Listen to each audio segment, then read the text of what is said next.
जय हिंद दोस्तों, पंथ स्टडी पॉइंट में आपका स्वागत है। और आज की क्लास में हम देखने वाले हैं, जैसा कि अभी सभी को पता है कि एसएससी जीडी का एग्ज़ाम चल रहा है और एसएससी जीडी के एग्ज़ाम में जितने क्वेश्चन आ रहे हैं जीके से वो हम यहाँ करने वाले हैं। कौन कौन से क्वेश्चन आए हुए थे और उसके आसपास की कौन कौन सी चीज़ें आने वाली हैं, तो वो सारी चीज़ें हम कवर करने वाले हैं। तो यहाँ पे हम कम से कम 15 से 20 क्वेश्चन देखने वाले हैं जो आए हुए क्वेश्चन हैं और उसके आसपास की सारी चीज़ें देखने वाले हैं। इस तरह से कुल मिला के कम से कम 50 से ज़्यादा क्वेश्चन हो जाएंगे। इससे पहले मैंने कल एक वीडियो अपलोड किया था। उस वीडियो में जितने भी भारत के लोक नृत्य हैं वो सब मैंने बताया हूँ उस वीडियो में, क्योंकि एक लोक नृत्य जो है, एक फोक डांस जो है और क्लासिकल डांस जो है, वहाँ से एक क्वेश्चन जरूर पूछा जा रहा है। तो वो वीडियो को पूरा देखें, वहाँ से एक क्वेश्चन जरूर आएगा। आज हम देखने वाले हैं जितने क्वेश्चन आए थे अभी कुछ शिफ्टों में, वो क्वेश्चनों को और उनके आसपास के बहुत सारी चीज़ें हम देखने वाले हैं। तो वीडियो में अंत तक बने रहना है और सारी चीज़ें सीखना है, ताकि आगामी जो शिफ्ट आने वाले हैं, जिन लोगों के एग्जाम नहीं हुए हैं, उनको यहाँ से क्वेश्चन देखने मिलेंगे। पहला क्वेश्चन पूछा गया था, बहुत आसान क्वेश्चन था। क्वेश्चन बहुत आसान था। क्वेश्चन ये पूछा गया था, श्रीलंका का पुराना नाम पूछा गया था। श्रीलंका का पुराना नाम पूछा गया था। बहुत अच्छा क्वेश्चन था। तो इसका आंसर हो जाता सिलोन। सिलोन जो है श्रीलंका का पुराना नाम है। ये अब याद रखना है, जिनके एग्जाम अभी नहीं हुए हैं उनके लिए बहुत इंपॉर्टेंट है कि यहाँ से क्वेश्चन और भी बनेंगे। तो श्रीलंका का जो पुराना नाम है वो सिलोन है। इसके आसपास की चीज़ों में मैं बताने वाला हूँ कि और भी जो है, जैसे थाईलैंड है, ये भी पूछा जाता है कि थाईलैंड का पुराना नाम क्या है। तो याद रखना है श्याम है थाईलैंड का पुराना नाम। यदि जापान का पुराना नाम पूछता है तो जापान का पुराना नाम याद रखना है निप्पन। जापान का पुराना नाम याद रखना है निप्पन। और यदि पूछता है घाना का पुराना नाम, घाना जो है देश है, तो घाना का पुराना नाम भी पूछा जाता है। तो इसका नाम जो है पुराना गोल्ड कोस्ट है। गोल्ड कोस्ट इसका पुराना नाम है। और यदि पूछता है ईरान का पुराना नाम क्या है, तो ईरान का पुराना नाम याद रखना है फारस है। और यदि पूछता है इराक का पुराना नाम क्या है, तो इराक का पुराना नाम याद रखना है मोसोपोटामिया। मोसोपोटामिया ये इसका पुराना नाम है, मोसोपोटामिया। और यदि पूछता है जिम्बाब्वे का पुराना नाम पूछता है, जिम्बाब्वे जिसकी राजधानी हरारे है, तो इसका पुराना नाम पूछता है, तो याद रखना है दक्षिण रोडेशिया। दक्षिण रोडेशिया जो है इसका पुराना नाम है। और यदि जाम्बिया का पुराना नाम पूछता है हमसे, जाम्बिया जिसकी राजधानी लुसाका है, तो जाम्बिया का पुराना नाम पूछता है, तो याद रखना है उत्तर रोडेशिया। उत्तर रोडेशिया इसका पुराना नाम है। तो इस तरह से कुछ देश हैं, उनके पुराने नाम हमें याद रखना पड़ेगा। और यदि म्यांमार का पुराना नाम पूछता है, तो म्यांमार का पुराना नाम तो सभी को पता है, इसका पुराना नाम क्या है, बर्मा है। तो इतने नाम हमें याद रखना पड़ेगा, पुराने नाम। तो हमने देखा श्रीलंका का हमसे पूछा था सिलोन है, थाईलैंड का श्याम, जापान का निप्पन, घाना का गोल्ड कोस्ट, ईरान का फारस, इराक का मोसोपोटामिया और जिम्बाब्वे का दक्षिण रोडेशिया और जाम्बिया का उत्तर रोडेशिया और म्यांमार का बर्मा जो है, ये सभी के पुराने नाम है, याद रखना है। नेक्स्ट क्वेश्चन हम देखते हैं क्या पूछा गया था।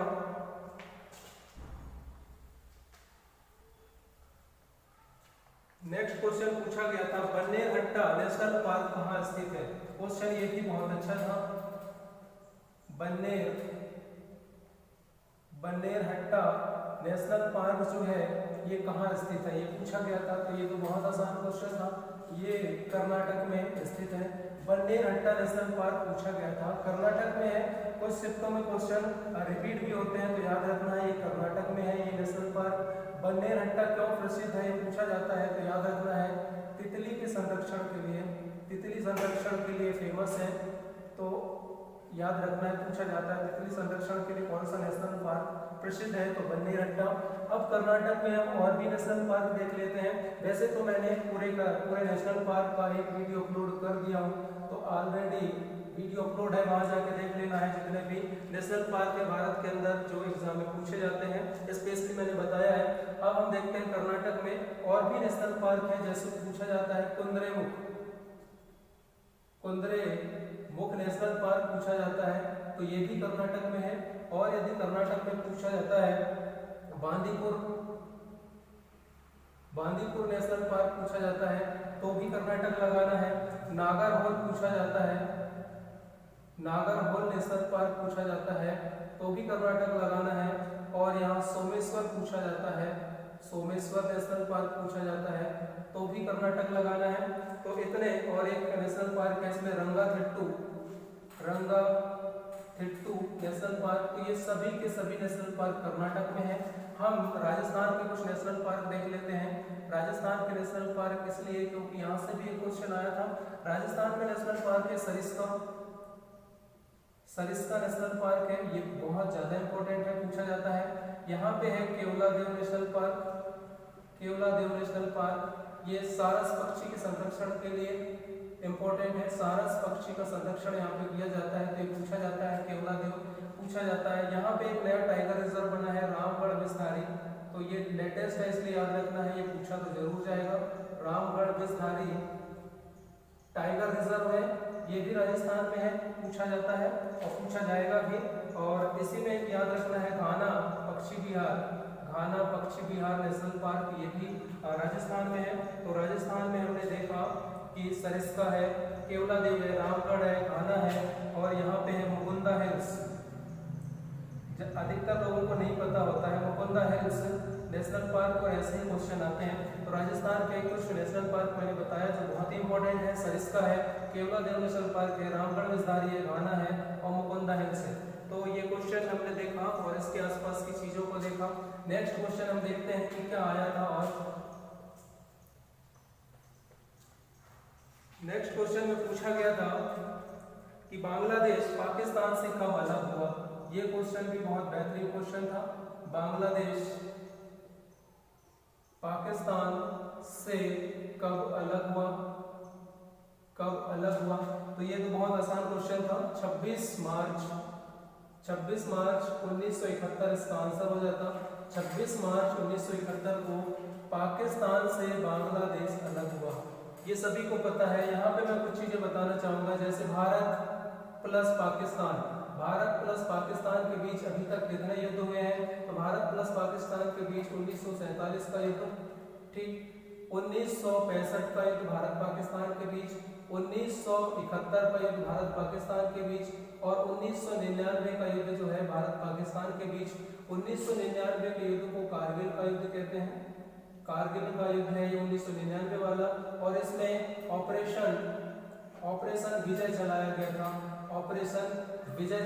था, इस युद्ध को जीतने के लिए। तो ये चारों ही युद्ध हमने जीते थे। कारगिल का युद्ध स्पेशली पूछा जाता है 1999 कारगिल का युद्ध, और ऑपरेशन विजय यहाँ चलाया गया था। यहाँ पे हम देखते हैं कि एक युद्ध हुआ था 1971 का। 1971 के युद्ध में भारत पाकिस्तान के बीच ये युद्ध था और यहाँ पे बांग्लादेश स्वतंत्र हुआ था। बांग्लादेश जो है वो पाकिस्तान से अलग हुआ था 1971 को, 26 मई 1971। तो हमें याद रखना है पाकिस्तान से बांग्लादेश अलग हुआ 1971 में। 1971 के युद्ध के तहत, भारत पाकिस्तान के युद्ध के तहत 65 में भी युद्ध हुआ था, हमने जीता था। 47 में देश का बंटवारा हुआ था। और याद रखना है 1962 में पूछा जाता है कि भारत और किस देश के बीच युद्ध हुआ था। 1962 में भारत और चीन के बीच में युद्ध हुआ था। तो इससे हमने देखा इतने सारे क्वेश्चन कि भारत पाकिस्तान के बीच कब युद्ध हुए, भारत चीन के बीच कब युद्ध हुआ और पाकिस्तान से बांग्लादेश कब अलग हुआ, ये ठीक। नेक्स्ट हम देखने वाले हैं, अच्छा बांग्लादेश में पूछा जाता है, याद रखना है बांग्लादेश की मुद्रा क्या है, टका है। बांग्लादेश की राजधानी क्या है, ढाका है। और बांग्लादेश में एक नाम याद रखना है शेख मुजीबुर रहमान का, शेख मुजीबुर रहमान का नाम याद रखना है, शेख मुजीबुर रहमान, जिसको बंगबंधु की उपाधि है, बंगबंधु की इसकी उपाधि है। ये पूछा जाता है बंगबंधु किसकी उपाधि है, तो ये पूछा जाता है। और दूसरी चीज पूछा जाता है कि बांग्लादेश का पिता, बांग्लादेश का जनक किसको कहा जाता है, तो शेख मुजीबुर रहमान को कहा जाता है। इतनी चीजें याद रखना है। बांग्लादेश की संसद यदि पूछता है तो जातीय संसद, बांग्लादेश की संसद का नाम जो है वो जातीय संसद है। इतनी चीजें हमें यहाँ से याद रखना है। एक क्वेश्चन पूछता है कि त्रिपुरा जो है वो किस देश से तीनों ओर से घिरा हुआ है? तो याद रखना है बांग्लादेश से भारत का एकमात्र राज्य त्रिपुरा तीनों ओर से घिरा हुआ है। त्रिपुरा बांग्लादेश से तीनों ओर से घिरा हुआ है। ये क्वेश्चन ज्यादातर आते रहता है। हमने देखा है इस क्वेश्चन में इतने सारे इंफॉर्मेशन। नेक्स्ट क्वेश्चन हम देखने वाले हैं, क्या पूछा गया था?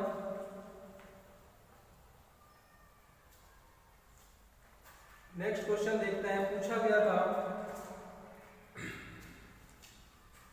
निर्वाचन आयोग का मुख्यालय कहाँ पे है? ये क्वेश्चन भी बहुत अच्छा था। निर्वाचन आयोग का मुख्यालय पूछा गया था। निर्वाचन आयोग का मुख्यालय पूछा गया था। तो दोस्तों निर्वाचन आयोग का मुख्यालय जो है वो नई दिल्ली में है। निर्वाचन आयोग का मुख्यालय नई दिल्ली में है। इतना ही क्वेश्चन था। अब निर्वाचन आयोग से जो भी क्वेश्चन बन सकते हैं उन सभी को देखते हैं। क्वेश्चन आता है निर्वाचन आयोग की स्थापना भारत में कब होती है? तो 25 जनवरी 1950। 25 जनवरी 1950 को निर्वाचन आयोग की स्थापना होती है। इसीलिए 25 जनवरी को मतदाता दिवस मनाते हैं। मतदाता दिवस 25 जनवरी को मनाते हैं। ये इम्पोर्टेंट है, याद रखना है। निर्वाचन आयोग में पूछा जाता है कि निर्वाचन आयोग का वर्णन संविधान में कहाँ पे है? तो आर्टिकल 324 से 329 ये रट लेना है, याद करना है कि भारत के संविधान में निर्वाचन आयोग का वर्णन कौन से आर्टिकल में है? तो 324 से 329 तक आर्टिकल में निर्वाचन आयोग के बारे में बताया गया है। दूसरी चीज निर्वाचन आयोग में याद रखना है, फर्स्ट निर्वाचन आयोग को याद रखना है। पूछा जाता है निर्वाचन आयोग में भारत का पहला निर्वाचन आयुक्त पूछा जाता है तो याद रखना है सुकुमार सेन। और यदि वर्तमान में पूछा जाता है भारत में निर्वाचन आयुक्त कौन है, मुख्य निर्वाचन आयुक्त भारत में वर्तमान में कौन है? तो याद रखना है सुशील चंद्रा। उसका नाम याद रखना है सुशील चंद्रा। और नेक्स्ट क्वेश्चन पूछा जाता है फर्स्ट महिला निर्वाचन आयुक्त, पहली महिला निर्वाचन आयुक्त यदि पूछता है तो हमको याद रखना है बीएस रमा देवी का नाम याद रखना है। बहुत ज्यादा पूछा जाता है। पहली महिला निर्वाचन आयुक्त बीएस रमा देवी, वर्तमान में सुशील चंद्रा, पहले व्यक्ति सुकुमार सेन। किस आर्टिकल में दिया गया है? मतदाता दिवस कब मनाते हैं? आयोग की स्थापना कब हुई थी? ये बहुत सारी चीजें इंपॉर्टेंट है। नेक्स्ट क्वेश्चन पूछा गया था, देखना है।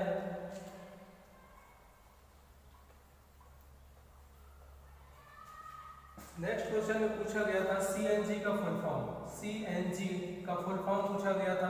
तो सीएनजी का फुल फॉर्म बहुत ही आसान है, कंप्रेस्ड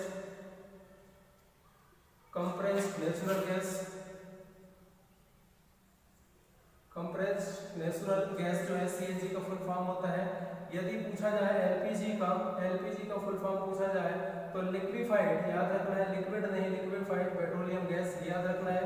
एलपीजी में कौन सी गैस होती है पूछा जाता है तो ब्यूटेन प्लस प्रोपेन, ये याद रखना है। और यदि पूछा जाए कि गोबर गैस में कौन सी गैस होती है तो याद रखना है CH4 जिसको मीथेन कहते हैं। तो एलपीजी के लिए मीथेन याद रखना है, गोबर गैस के लिए मीथेन याद रखना है, एलपीजी के लिए ब्यूटेन और प्रोपेन याद रखना है। और यदि पूछा जाए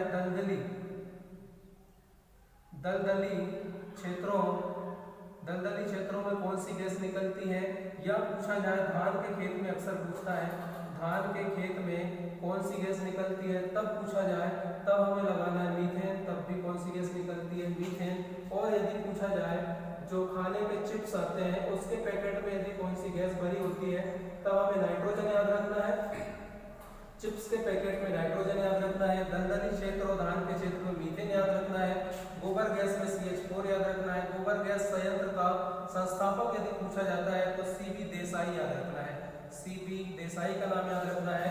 और एलपीजी में ये याद रखना है। दूसरी चीज पूछा जाता है, जैसे हम कोल्ड ड्रिंक लेते हैं, जितने भी पेय पदार्थ हैं कोल्ड ड्रिंक है, इनमें कौन सी गैस भरी होती है तो कार्बन डाइऑक्साइड। इतनी चीजें तो हमें याद रखना ही पड़ेगा, पेपर में आते रहते हैं। कोल्ड ड्रिंक जितने भी पेय पदार्थ हैं, जितने भी कोल्ड ड्रिंक है उनमें CO2 गैस भरी होती है। नेक्स्ट हम देखते हैं क्या पूछा गया था।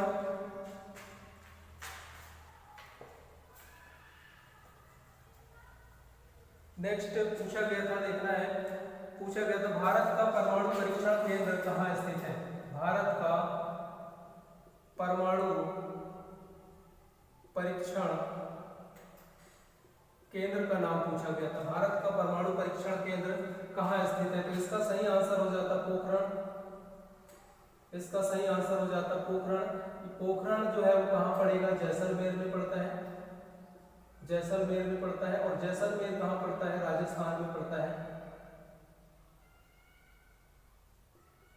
ये कहाँ पड़ता है, राजस्थान में। तो हमने देखा, पूछा गया था कि भारत का परमाणु परीक्षण केंद्र, भारत परमाणु परीक्षण कहाँ करता है, पोखरण में करता है।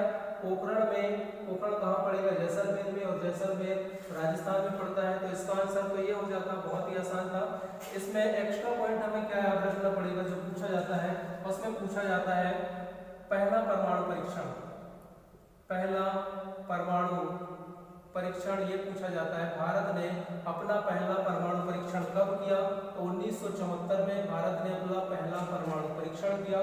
दूसरी चीज, इस परमाणु परीक्षण का नाम क्या था, इस्माइलिंग बुद्धा। ये याद रखना है, इस्माइलिंग बुद्धा। इस्माइलिंग बुद्धा याद रखना है। दूसरी चीज इसमें पूछा जाता है कि इस समय पीएम कौन थी, इस समय पीएम इंदिरा गांधी थी। इंदिरा गांधी पीएम थी। तीसरी चीज इसमें पूछा जाता है कि यहाँ पे वैज्ञानिक जो है, किन दो वैज्ञानिकों का खास योगदान था, तो यहाँ पे याद रखना है पीके अयंगर, और पीके अयंगर के साथ राजा रमन्ना। राजा रमन्ना जो है ये एमपी से थे। तो यहाँ हमने देखा पहला परमाणु परीक्षण 1974 में कहाँ हुआ था, पोखरण राजस्थान में हुआ था। उस परमाणु परीक्षण का नाम इस्माइलिंग बुद्धा था। उस समय इंदिरा गांधी पीएम थी। वैज्ञानिक जिनका खास योगदान था पीके अयंगर और राजा रमन्ना एमपी से थे। इसीलिए एमपी में इंदौर में इनके नाम से लेजर अनुसंधान केंद्र है। राजा रमन्ना लेजर अनुसंधान केंद्र कहाँ पे है, इंदौर में है, एमपी में। इसके बाद दूसरा परमाणु परीक्षण भारत ने कब किया, तो दूसरा परमाणु परीक्षण भारत ने 1998 में किया। 1998 में किया। उस परमाणु परीक्षण का नाम क्या था, शक्ति 98 उसका नाम था। और इस समय यदि पीएम की हम बात करें तो इस समय पीएम अटल बिहारी वाजपेयी थे। दूसरी चीज यदि यहाँ पूछता है वैज्ञानिकों का नाम जिनका योगदान खास था, तो वैज्ञानिक में हमें बताना है यहाँ पे अनिल काकोडकर का नाम जो एमपी से थे। और यहाँ एक वैज्ञानिक का नाम बताना है जिनका नाम है क्या, एपीजे अब्दुल कलाम आजाद। तो ये दो वैज्ञानिकों का नाम याद रखना है। दूसरा परमाणु परीक्षण में तो ये क्वेश्चन था, हमने देखा इसके आसपास की चीजें। और इसमें एक चीज याद रखना है कि भारत जो है अपना मिसाइल परीक्षण कहाँ पे करता है। यदि क्वेश्चन आता है कि भारत मिसाइल परीक्षण कहाँ पे करता है, तो ये बालासोर जगह नाम याद रखना है। बालासोर जो कहाँ पड़ेगा, चांदीपुर में पड़ेगा। चांदीपुर कहाँ पे, उड़ीसा में। तो या फिर ये ऑप्शन नहीं मिलते हैं तो याद रखना है व्हीलर द्वीप, जिसका नाम बदल के क्या कर दिया गया है, एपीजे कलाम द्वीप कर दिया गया है। तो हमने देखा भारत पर मिसाइल परीक्षण बालासोर द्वीप या चांदीपुर उड़ीसा में करता है। किस द्वीप पर करता है, व्हीलर द्वीप पर करता है। व्हीलर द्वीप का नया नाम क्या हो गया है, एपीजे अब्दुल कलाम द्वीप हो गया है। दूसरी चीज यदि क्वेश्चन आता है भारत अपना उपग्रह प्रक्षेपण कहां से करता है, भारत अपना उपग्रह कहां से छोड़ता है, तब याद रखना है श्रीहरिकोटा आंध्र प्रदेश से भारत उपग्रह प्रक्षेपण करता है, उपग्रह छोड़ता है, सैटेलाइट लॉन्च करता है। कहां से, श्रीहरिकोटा। यदि अंतरिक्ष धवन का नाम पूछे तो यहाँ पे याद रखना है सतीश धवन अंतरिक्ष केंद्र, ये नाम याद रखना है।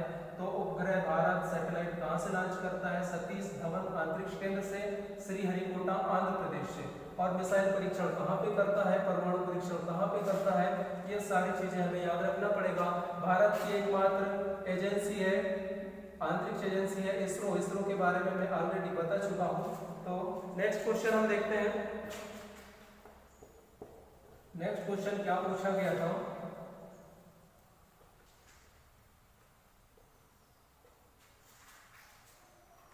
नेक्स्ट क्वेश्चन में पूछा गया था कि यक्षगान कहाँ का लोक नृत्य है।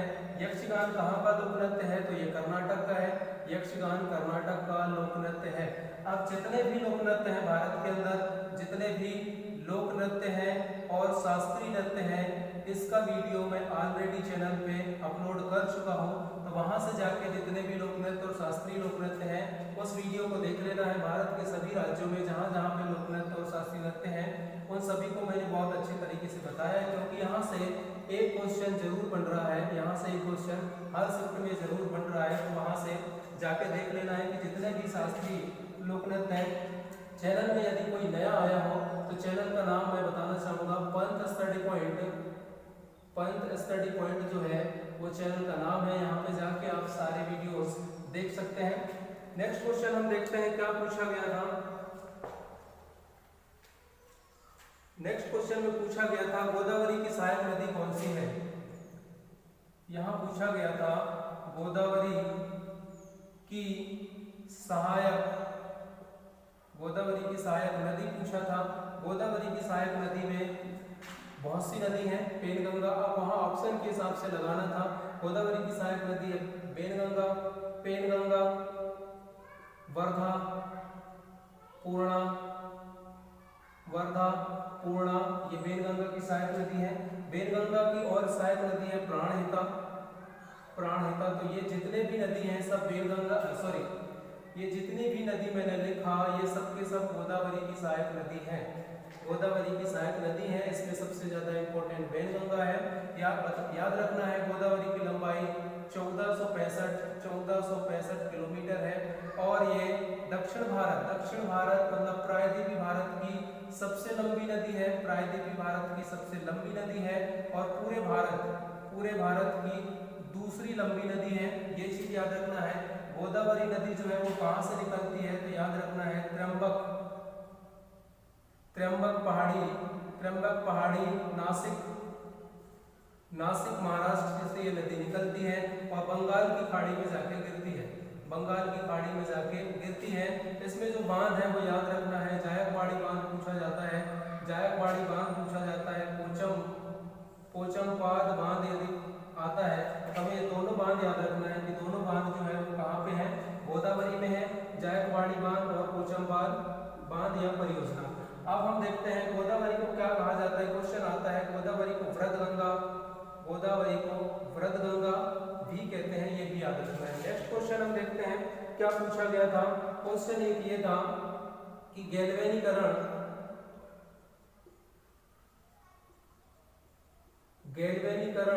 की अभिक्रिया में क्या होता है। क्वेश्चन था गैल्वेनीकरण किससे संबंधित है। तो दोस्तों मैं बता दूं कि लोहे पर जस्ते की परत चढ़ाने की प्रोसेस को लोहे पर जस्ते की जिंक की परत चढ़ाने की प्रोसेस को हम गैल्वेनाइजेशन या गैल्वेनीकरण कहते हैं। याद रखना है यदि लोहे पर जंग लग जाता है तो उसका भार बढ़ जाता है। क्वेश्चन आता है यदि लोहे पर जंग लग जाए तो उसके भार में क्या होगा? उसके भार में वृद्धि होगी, भार बढ़ जाता है। और यदि जंग का फार्मूला पूछता है तो Fe2 याद रखना है Fe2O3XH2O जो है ये जंग का फार्मूला होता है। Fe2O3XH2O ये जंग का फार्मूला होता है। तो हमने देखा गैल्वेनीकरण या गैल्वेनाइजेशन क्या है। लोहे पर जस्ते का परत चढ़ाना ही गैल्वेनीकरण कहते हैं, जस्ते का परत चढ़ाना। दूसरी चीज लोहे पर जंग लग जाए तो भार बढ़ जाता है और जंग का फार्मूला याद रखना है Fe2O3XH2O। नेक्स्ट क्वेश्चन हम लेते हैं क्या आया था।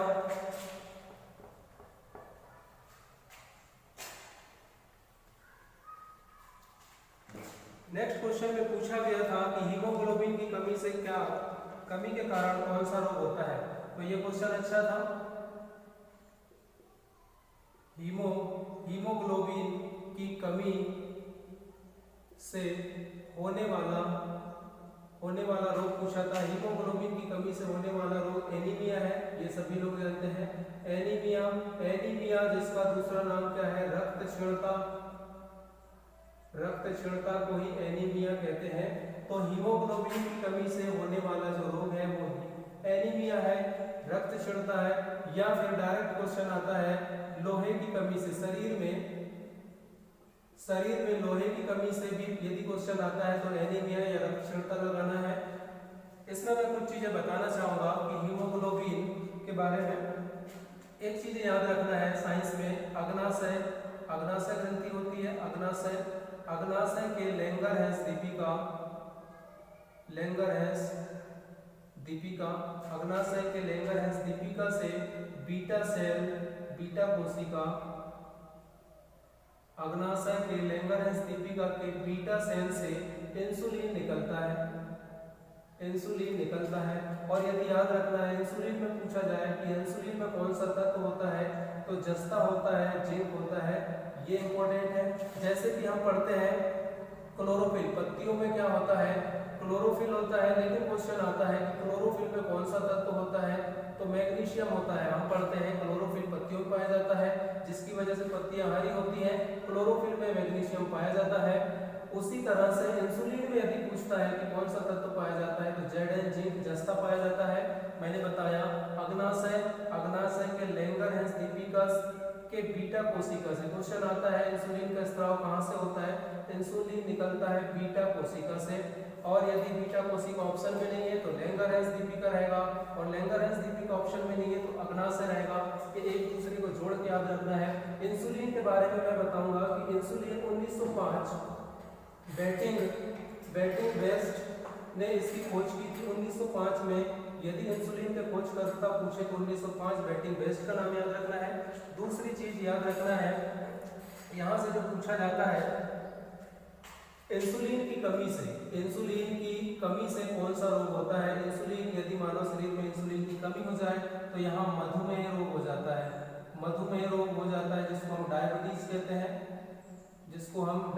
कहते हैं। और याद रखना है लोगों को इस रोग के बारे में जागरूक करने के लिए 14 नवंबर को कौन सा दिवस मनाते हैं, 14 नवंबर को मधुमेह दिवस, डायबिटीज दिवस मनाते हैं। तो हमने देखा इंसुलिन की कमी से शरीर में मधुमेह रोग हो जाता है। इस तरह से हमने इसमें सारी चीजें देखी। याद रखना है यदि पूछा है रक्त में क्या होता है, हीमोग्लोबिन होता है, रक्त में हीमोग्लोबिन होता है, और हीमोग्लोबिन में हिमैटिन वर्णक होता है जो एक लौह यौगिक है। मैंने बताया कि रक्त में हीमोग्लोबिन होता है, हीमोग्लोबिन में ही हिमैटिन वर्णक खुला रहता है जो लौह यौगिक है। याद रखना है। तो हीमोग्लोबिन की कमी से ही हमें पूछा था, हीमोग्लोबिन की कमी या हम कहेंगे लौह यौगिक की कमी या आयरन की कमी से कौन सा रोग होता है, तब हमें बताना है एनीमिया रोग होता है, जिसे रक्त क्षीणता भी कहते हैं। नेक्स्ट क्वेश्चन हम लेते हैं, क्या पूछा गया था।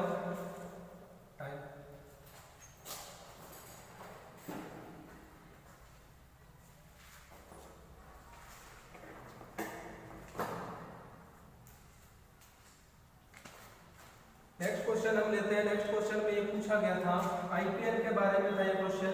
आईपीएल 2020 का पर्पल कैप पूछा गया था। आईपीएल 2020 आईपीएल क्रिकेट से संबंधित है, इंडियन प्रीमियर लीग 2020 का पूछा गया था। तो याद रखना है आईपीएल 2020 और 2021 दोनों ही मैं बताने वाला हूँ। आईपीएल 2020 किसने जीता था, ये मुंबई इंडियन ने जीता था। मुंबई इंडियन और सीएसके के बीच में ये मैच था, फाइनल मैच, तो इसमें जीता मुंबई था। इसमें याद रखना है कि 2020 में कैप किसको मिला, तो पर्पल कैप किसको मिला, ऑरेंज कैप किसको मिला, ये दोनों ही पूछे जा रहे हैं। तो याद रखना है पर्पल कैप जो है वो कजिगो रबाडा को मिला था, कजिगो रबाडा को। और ऑरेंज कप याद रखना है, ऑरेंज कप मिला था केएल राहुल को। ये हम बात कर रहे हैं 2020 की। 2020 में आईपीएल का विजेता टीम मुंबई इंडियन और ऑरेंज कप केएल राहुल को और पर्पल कैप कजिगो रबाडा को। सबसे ज्यादा विकेट लेने वाले को पर्पल कैप, सबसे ज्यादा रन बनाने वाले को ऑरेंज कप मिलता है, ये सभी को पता है। इसके बाद हम 2021 की बात करें तो 2021 में विजेता टीम रही थी सीएसके ने हराया था केकेआर को। KKR को हराया था। और हम 2021 की बात करें तो यहाँ पर्पल कैप और ऑरेंज कैप किसको मिला था? तो पर्पल कैप की यहाँ पर बात करें तो हर्षद पटेल इसको मिला था। तो पर्पल से हर्षल याद रख लेना है। और ऑरेंज कैप मिला था ऋतुराज गायकवाड़ को। तो याद रखना है कि IPL 2020 में दोनों कैप किसको मिले, 2021 में दोनों कैप किसको मिले, क्योंकि यहाँ से क्वेश्चन ये पक्का बन रहा है। 2020 में विजेता टीम मुंबई, 2021 में विजेता टीम रही है CSK। इसके बाद हम देखने वाले हैं एक क्वेश्चन नेक्स्ट पूछा गया था,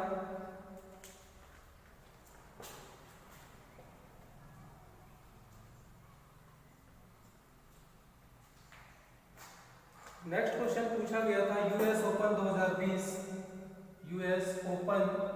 2020 किस खिलाड़ी ने जीता? तो मैं US ओपन को या टेनिस ओपन को क्लियर टोटली बताने वाला हूं। यहाँ पे हम देखते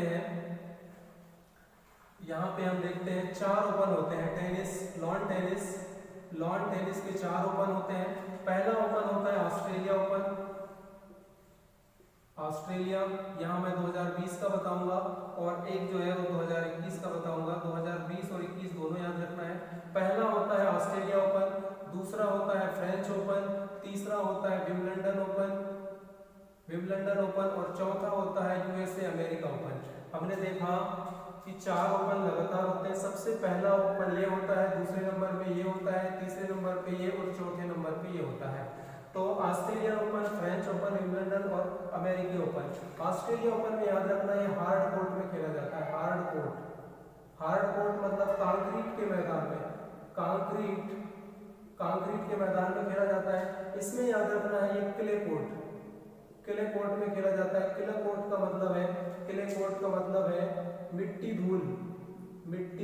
धूल के मैदान में खेला जाता है। दूसरी चीज मैं बताना चाहूंगा कि ये भी हार्ड कोर्ट में होता है। USA ओपन भी हार्ड कोर्ट में होता है, मतलब कंक्रीट के मैदान में होता है। और विंबलडन ओपन ग्रास कोर्ट में होता है, मतलब घास के मैदान में होता है। तो मैंने बताया कि 2020 में 4 ओपन हुए, Australia open, French open, Wimbledon और US ओपन। कौन से ओपन किस कोर्ट में होते हैं ये जरूर पूछा जाता है। तो ऑस्ट्रेलिया ओपन और अमेरिकी ओपन ये जो है दोनों ही हार्ड कोर्ट में होते हैं। ये मिट्टी के मैदान में होता है, ये घास के मैदान में होता है। अब हम देखते हैं कि ऑस्ट्रेलिया ओपन 2020 में विजेता कौन रहे थे? तो याद रखना है यहाँ नोवाक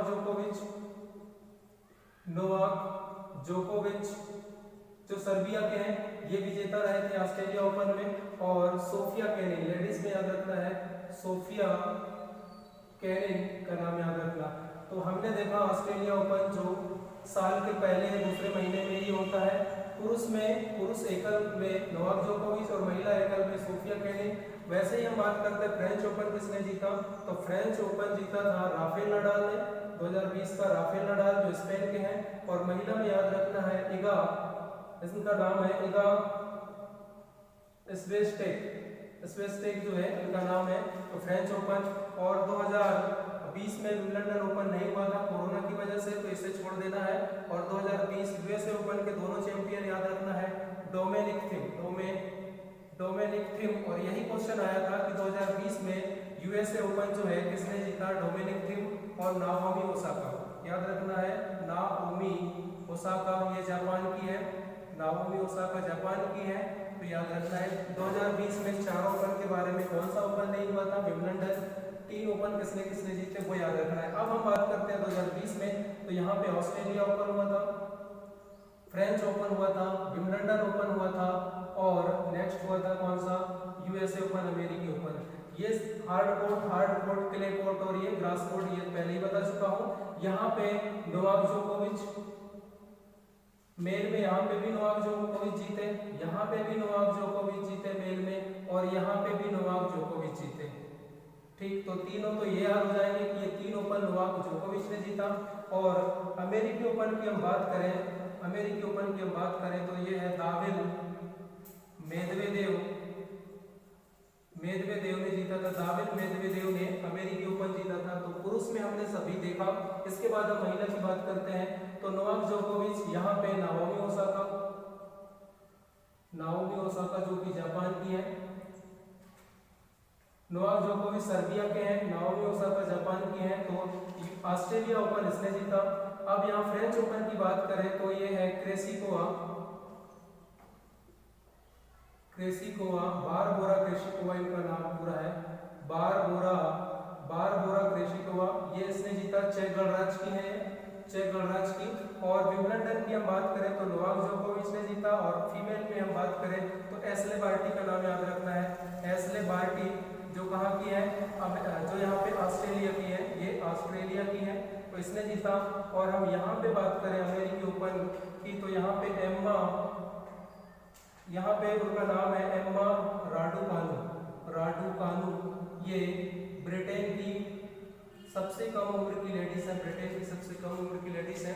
तो हमें 2020 और 2021 दोनों के चैंपियन याद रखना पड़ेगा, महिला सिंगल में और पुरुष सिंगल में। एक बार हम देखते हैं Australia open, French open, Wimbledon, ये तीनों ओपन नोवाक जोकोविच ने जीते, जो सर्बिया देश के हैं।